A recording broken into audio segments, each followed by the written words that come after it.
the News Channel 5 network. This is Open Line.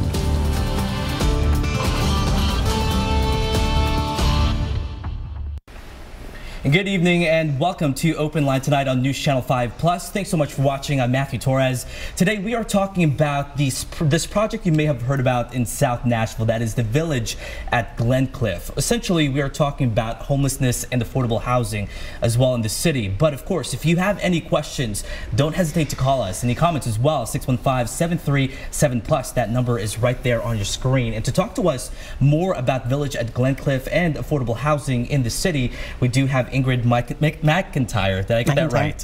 With Open Table Nashville and Councilman at Large Jim Schulman. Thank you guys so much for being here today. Thank you. So let's first dive into the microhomes. They are microhomes. Microhomes that are being built in South Nashville. And this started last year.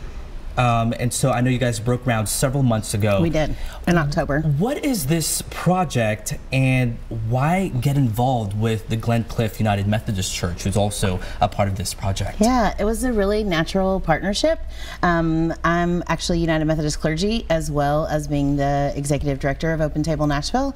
So when we first started about 7.5 years ago, our offices were around my dining room table. And I also live in the 16th district, which is the district that Glencliff United Methodist Church is in. And so after a while, as we began to grow and I began to not want my house to look like a thrift store, we moved our offices to Glencliff, to the basement of Glencliff United Methodist Church. So we were there for about a year and then realized that we were sitting on 5 acres of property and that this could in fact be a really good place for a dream that we had had really since the flood of 2010 when we began. And what is the goal? I know it's 22 micro homes, and this is of course to serve the homeless population. Right. What was your dream and what did you envision when you guys decided, you know what, the 5-acre property can use some micro homes? Yeah. Over the past, so we've been serving on the streets of Nashville, like I said, about 7.5 years, and we've seen the death rate go up a lot with our friends on the streets. People who have been hit by cars, people who have died because of hypothermia, people who have really died because they've lived on the streets for so long, really very much too young, but just very weathered from everything that they experience every single day, right? Being on their feet so much, etc. And we thought that this space could be a place of sanctuary and a safe space and a place where people can stay. Some of the most vulnerable people that we work with can stay until we find permanent housing for them. So it's become more and more difficult to find affordable housing, low-income affordable housing for the friends that we have. And so some of them are very vulnerable. Some of them are getting treatment for cancer. Some of them are getting hospice care. Some of them are coming out of the hospital, maybe where you or I would have a family member or friend that maybe would take care of us at home, and they don't have that. They would be going down to their encampment by the river or under a bridge to heal from these pretty intense surgeries. And so we thought instead of them doing that, they could have this home, a space with community and people who care about them. You mentioned homeless deaths. I know last year in 2017 we did a story with you guys as far as the increased number in homeless deaths, how it could be, at least to your records, the highest from when you guys started collecting. Where are we now on the property? I know you broke ground several months ago. Are we starting to see anything? Well, I wish that we were starting. Yes. No, we're starting to see things. So the building permit is up and in full view for everyone to see, which is great. We have, and you'll have to excuse me because my construction verbiage is not necessarily up to par. But it's okay. We have, unless Councilman Schulman has. I know, unless you know what it's called. I'll correct you if you make a mistake. Oh, okay, great. Great. So we have the fence all around the space that we're going to be using for the build, and right now we're waiting on dirt. And when it was first freezing and now it's been raining, we're just waiting for 4 dry days so that we can bring the dirt in. It's quite an amount of dirt, so Yeah, that's what we're waiting on right now, is to have 4 dry days. So if the weather person could help us figure that out, that would be great. I think Heather is working right now. So Heather, get it together. Yeah, please get it together. I made the mistake earlier before this program calling it tiny homes earlier, but there really is a difference between tiny and micro homes. And for those watching, let's kind of set it right. What is the difference? So a tiny home is mobile, basically. It can be towed on the back of a truck or a car, and you can take it wherever you want, sort of like a camp out or whatever. And a micro home is permanent.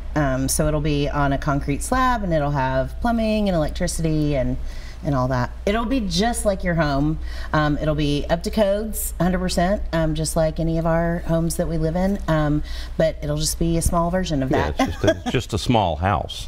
The renderings I watched, but for those who don't know what the renderings look like, I mean, like you said, this is just any other home, but tinier. It is, and we've had fantastic support from Centric Architects. They built, or they drew the drawings for us for the different. We have different facades on all of them. Mostly the roof shapes are different, just so it didn't look like 22 houses that looked exactly the same. So they were gracious and drew those for us. Have you already chosen the people that will be living in these homes? How does this process work? Right. So you're like, sadly, hold on. I know, right. Sadly, that's not how it works. So our work is a little bit faster than that when we're working with people on the street. Sometimes it feels really slow, but like it could be that some of the folks we're working with right now that we might say would be a good fit for the village, they may be in permanent housing by the time the village is built, or somebody may pass because we're working with the most vulnerable folks, or who knows what. So we can't say right now exactly who those people are going to be, but part of the system on having, like, deciding on who will be there, we do a national vulnerability index survey with all the folks that we work with, and that's something that the Metropolitan Homelessness Commission and the what started as the Welcome Home campaign for us a couple years ago, we all signed on, all the resource providers sort of signed on, and this is an index that we give that's self-reporting, and people score between 1 and 20.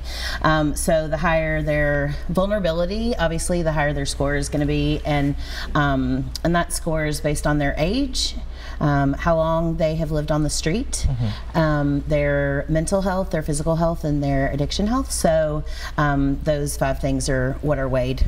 Let's get Jim part of this conversation, because essentially this also ties back to affordable housing, which is, of course, a big topic here in the city. When you see what's being done at Glencliff, for you, with your profession and your expertise, what do you start thinking of? I'm just proud that they're doing it. I know it's been difficult.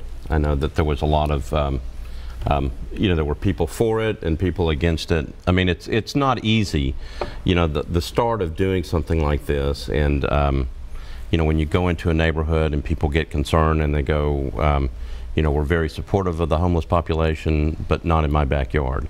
But this is a tremendous first step, and we have a serious problem with affordable housing in Nashville. Obviously, a serious problem. And it affects all kinds of folks. But this is a major step. I mean, this is one of those things that we should be very proud of as Nashvillians, that it's taken a while, but this is an amazing thing that, assuming that it all gets built, we're going to help people who really need a place, a home. Now, I know you pretty much partnered with the church. I know it's still very much early on in the stages, but do you see more in the future as far as these micro homes? Our hope is that we can create a model that other people can duplicate. So we are making sure that we're creating a manual for this as we go along. We've had a lot of people from different parts of the country call and say, hey, tell us your, give us your manual. How are you guys doing this? We want to do the same thing. We want to, we want to have this community feel with a safety net and being really supportive to folks who are most vulnerable. So we're just making that manual as we go. It is not finished yet, but when it is, we will make sure and have it available for folks. It's like everything else. I mean, you have to start someplace. And again, I know that there's, you know, it's taken a while, and there's been a lot of people who have been concerned. But we're talking about people that need a home, and particularly a lot of our more vulnerable folks that need a place. You know, they're coming out of the hospital, they're going through treatment, they need a place to recover. This is amazing. It really is quite remarkable that we're doing it. And I think, you know, if people can give it a chance and work through it and see how great it is, then what they do is they copy that model, and then we can do it in other places as well. It's, I know there's always that fear factor involved. It's new. It's something different. It's new. Yeah. And it's kind of like, it's like everything else that's new. You know, people get worried, and they're just, they're uncertain. But this is a good thing. This really is a good thing. This is what makes Nashville so great as a city, is that if we can do things like this, and then other people can copy our model, more power to us. All right, we'll delve more into that topic. Again, guys, if you have any questions, that number there is on your screen, 615-737+. We'll have much more of Open Line after the break.